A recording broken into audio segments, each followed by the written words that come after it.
All right, back in the basement again today. You guys have been through a lot with me as I've grown my home gym from our first home with the blue rack to my rental house where we had a half rack set up in a garage of all places to the new house, which we've actually been in for 5 years, so is it really that new anymore?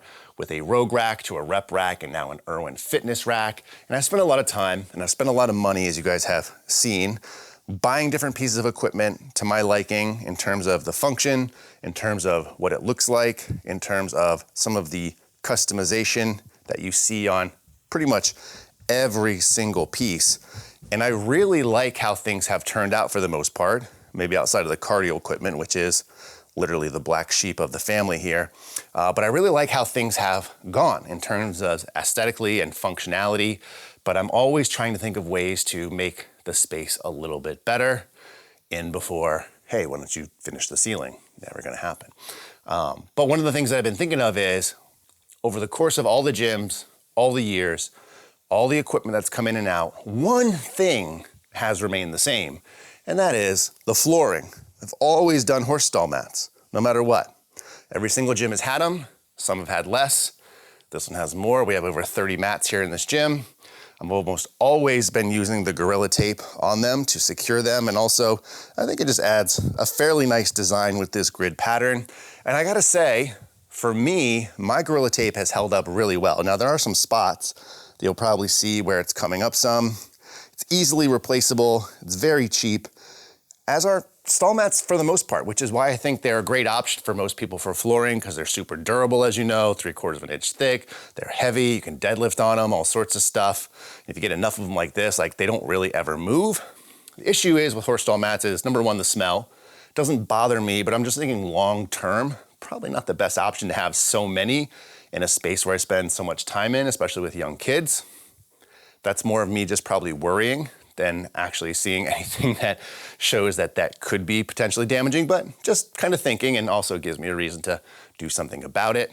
The look itself, as I already mentioned, I don't love it necessarily. I don't hate it, but I think it could obviously be a little bit better. And on some of the stall mats, what you'll find is there's really inconsistencies across when you buy them. So unless you're buying them all at once, over the years, what I found is some will have like these like grease marks on them almost, which I've tried everything to get off. You can't really see. And it's not really a problem for anyone viewing. No one's ever called me out in a video saying, hey, what are those spots on your floor? I see them though, and they bother me, as well as the actual bottoms of the stall mats.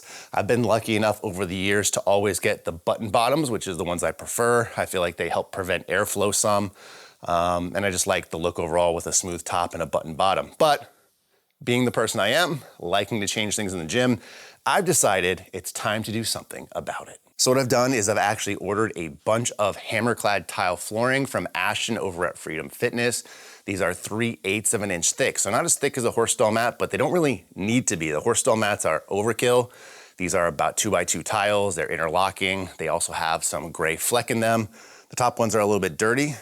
So just give me a little bit of break there because I have not cleaned them yet. As are these two on the floor that I just put together to show what it would look like in comparison. But I decided to go this route for number one, to make it look more clean. Number two, the tiles are gonna be easier to transport here in the basement and also expand upon later if I need to. I don't need to glue them or tape them or anything like that, hopefully.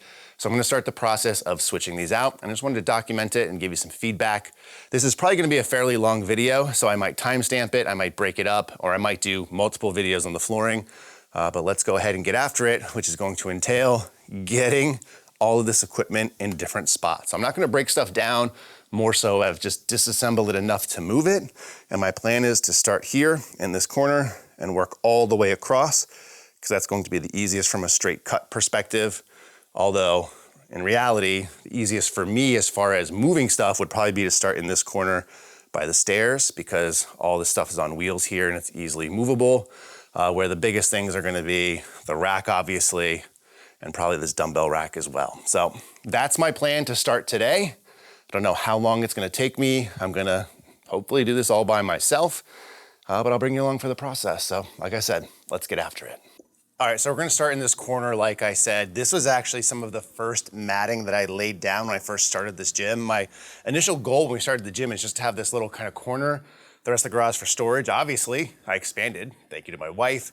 But I'm gonna pull this up, number one, just to start the process and show you. I moved the HLP single stack that was here. I was hoping that I could take off only some of the plates and move it. A little bit too heavy just by myself. I'm just using the normal furniture sliders that I've shown in other videos. So I ended up taking out the entire stack, which is 350 pounds. And once those are out, it's really easy to kind of just move it around. And again, my goal here isn't to disassemble and move everything. It's kind of just to adjust it so I can do the spacing of where it's gonna go and then hopefully move it back. But we're gonna start now because I also wanna show you what 5 years of basement use looks like in terms of matting on the ground. Because I know a lot of people are worried about mold and mildew, and I don't expect the floors to look super great under, but I also don't expect them to look that bad. Again, these have been in place for about 5 years now.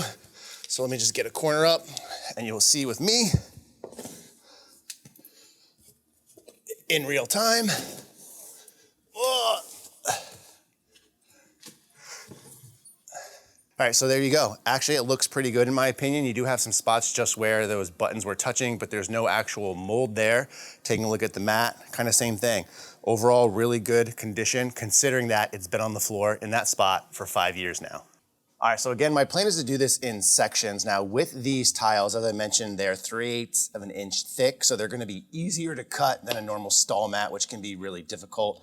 And because these don't have a different texture on the bottom, it should make it, again, even easier versus dealing with those button bottoms or that steel hex pattern or the grooves that you might find on some of the other stall mats. Now with these though, I ordered just all full tile pieces, which means all 4 edges have these interlocking tiles. The downside to that is on the edges, I'm gonna have to trim these. Not a big deal again, because they're gonna be easier to cut. And you can buy actual pieces with smooth edges, but I'm not sure how this is gonna go. So I think this is gonna be easier considering the cutting process is super simple. Now, normally I'd use wood, but for this, I'm just gonna use some extra stall mat I have as a way to protect it. I could really probably cut these on the floor if I wanted because I won't be keeping these stall mats, but chances are we're gonna just put them on Facebook Marketplace to get some money back to cover and offset some of my costs. But I have a very sharp blade, a brand new one. I have plenty of them to change to make sure the cutting is even easier, and a T-square here to help me. So I'm gonna go ahead and cut this first corner piece and get it started. Now there's a couple nuances of installing these tiles. They do send you instructions. So one of is make sure that the grain's the right way and also the way that the teeth face. I'm not gonna get into it in this video, but there are instructions that tell you which way that they should go. They also say leave about 1/4 of an inch of space between the wall and the mat, just because what you'll find is these can expand potentially over time. It's also probably gonna give you a little bit of help just because if your flooring or your walls aren't completely square, which chances are they're not going to be, so there's going to be some little gaps anyways. So first piece is in, not much, but let's keep going. All right, so quick update, we're doing all right. I basically have 2 mats down for the most part, I think. So tiles here. Like I said, you can't really see the seams so much. When you get up close, you can see them, and I think over time it's gonna settle. This is where things are gonna get interesting again. My plan is to start here, go all the way down. However, this power rack is huge. I can't just shift it over. Was really a struggle to get it into that position. This back part with these shelves is extremely heavy. I'm worried that when I eventually slide it back, it's gonna move some of these tiles since they're lighter and not as heavy duty as the stall mats. We will see. I might have to take it apart some or get some help. I'm gonna vacuum this area, of course, as always. And then I think my plan is to actually take this stall mat out as well and tile the area so again, I can slide this back into place. I'll then work down, come back, then worry about moving or sliding this dumbbell rack over so I can get this mat right here out, and then I can put this piece back. But as you can tell right now, the gym is in a current state of disarray. So I wanna get this done because I still have to train today. Luckily tomorrow I have an off day, but I just really wanna get this done. We'll see how it goes. So looking pretty good so far. I have this section across, like where that rack is. And then again, I extended a little bit out here. I still gotta move this mat, but obviously that's gonna entail moving this dumbbell station, which is not going to be fun. My plan is to, and I don't know if this is gonna work well, is move the rack back over to this spot and continue on down that way. I think the problem is gonna be, number one, the rack is extremely heavy, especially because of these shelves. The back half is super heavy. So number one, moving it here, and then hopefully not having the tiles shift at all, which I'm sure is gonna happen a little bit, but also just traversing this gap. That's 3/4 inch stall mat, 3/8 inch, so like it would normally be fine because I'm going downhill, so to say. but I gotta bridge that gap. So I might see if I have some extra stall mats that I can kind of put in place there and maybe help out. Wish me luck. All right, so we moved the rack. You see a little bit of the clips. It took a lot longer than expected. I almost called some help in, but I was able to at least move it to where I want it for now. And now come some more interesting things that are a little bit different. So obviously the rack is here. It's where it's supposed to be. No big deal. I'll move it to its final resting place after it gets all this other stuff in here.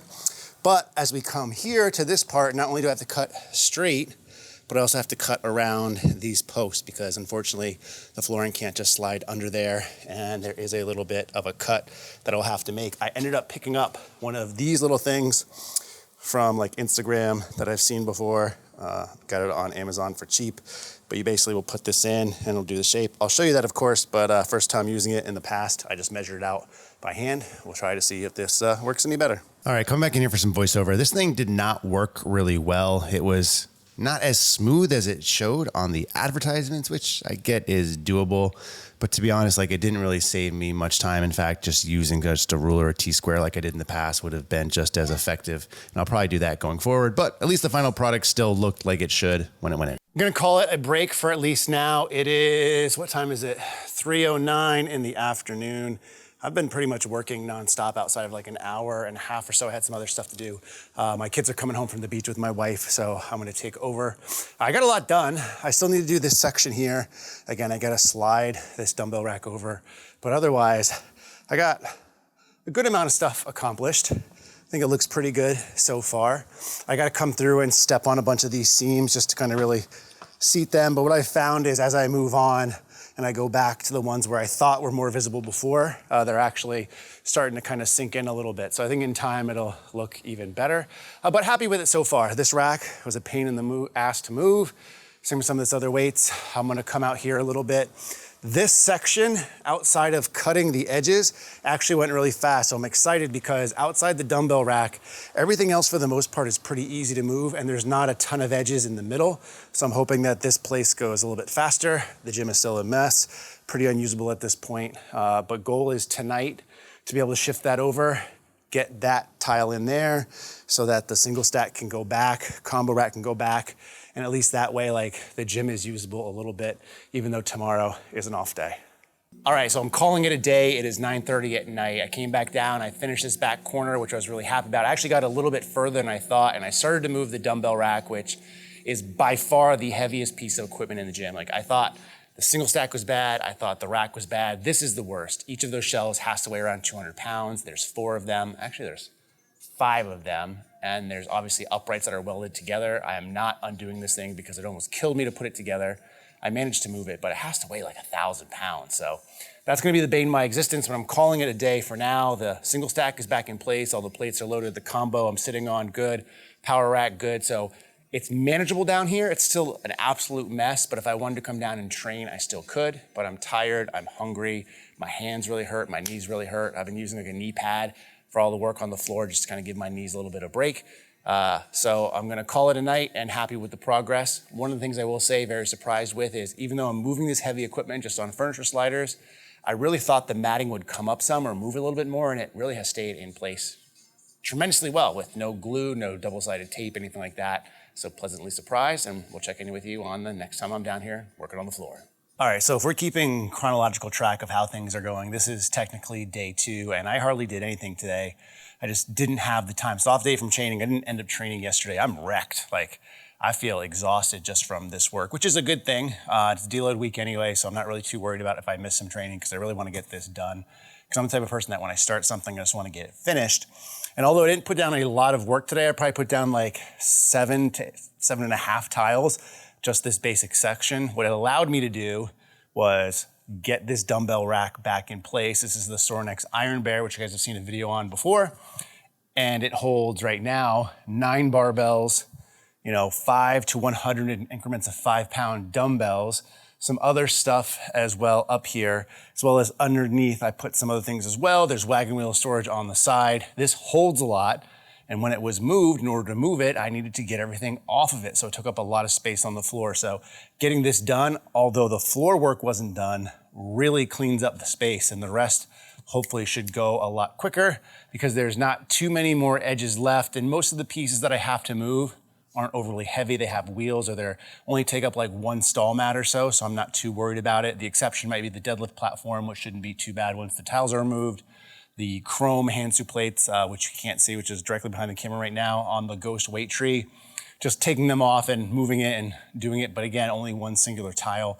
So that should go pretty quickly. Hopefully, I will say though, RIP, I did lose one of my sliders today.